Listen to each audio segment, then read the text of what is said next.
I'm Thomas, a survivor of childhood eye cancer. This is Marlette, super producer Molly Marley. We're parents of a retinoblastoma survivor, and we're raising funds and awareness for World Eye Cancer Hope. I'm doing 100 push-ups per day. We're asking you to donate 1 penny per push-up. This is pennypushups.org. Penny Push-Ups 2015, Day 23. My name is Dan Rossi.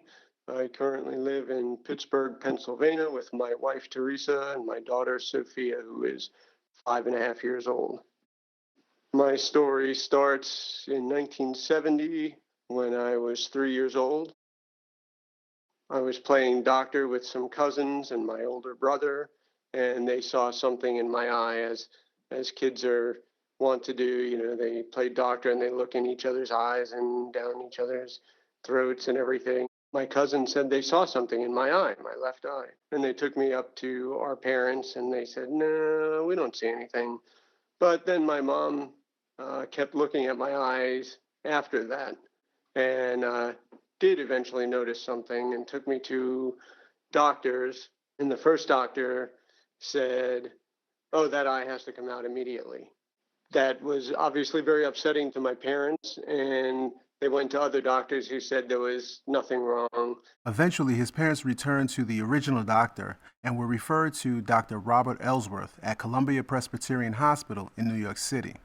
Dan was diagnosed with bilateral retinoblastoma, and his left eye was immediately removed. By 7 years old, he had multiple surgeries, cryotherapy, radiation, and laser surgery. After 4 years of struggling with it, it was decided that the best option was to remove my second eye, my right eye, and that was removed in November of 1974. So I've been totally blind since then.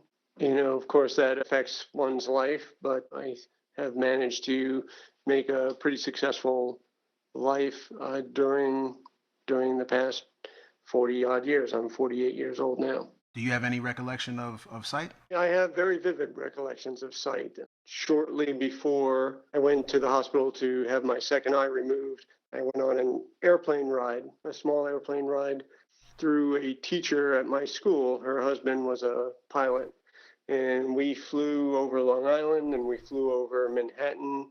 And I got to see the Statue of Liberty and the Twin Towers, the Empire State Building, even the hospital, Columbia Presbyterian, and that is ingrained in my mind. I was mainstreamed from the beginning. I grew up on Long Island. I went to kindergarten and first grade and was already in second grade before I lost my second eye. I had a very progressive principal, Tom Myers, in my elementary school, who told my parents that he wanted me to stay there and that they would do what was necessary to keep me there. It seemed to go pretty smoothly. I had my circle of friends and we did our thing. We got in trouble. We had fun. The biggest shock probably was coming to college. Here I am, I'm showing up at Carnegie Mellon. I know nobody. I'm hundreds of miles from home. Nobody I knew was coming to CMU. While he faced some challenges in college and took a year off working at the NASA Lewis Research Center in Cleveland, he returned to school and completed his degree in mechanical engineering. Dan doesn't sound like the kind of guy who likes to sit still. In addition to woodworking, he's a world traveler, mountain climber. I was a skier, downhill skier in junior high school and high school.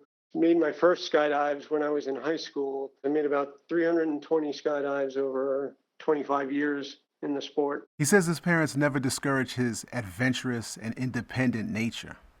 Dan was a bit more calculated, however, when it came to having children. I was not willing to do a coin toss.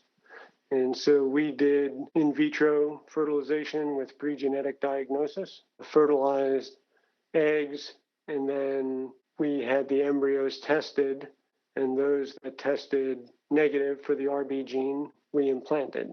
We did that twice, and it failed both times. But Mother Nature has a way of intervening. Come back tomorrow for more of Dan's story.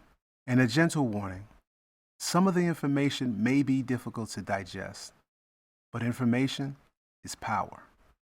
Dan's experience includes lessons on determination, resilience, but mostly a father's love for his baby girl. In the meantime, donate at pennypushups.org.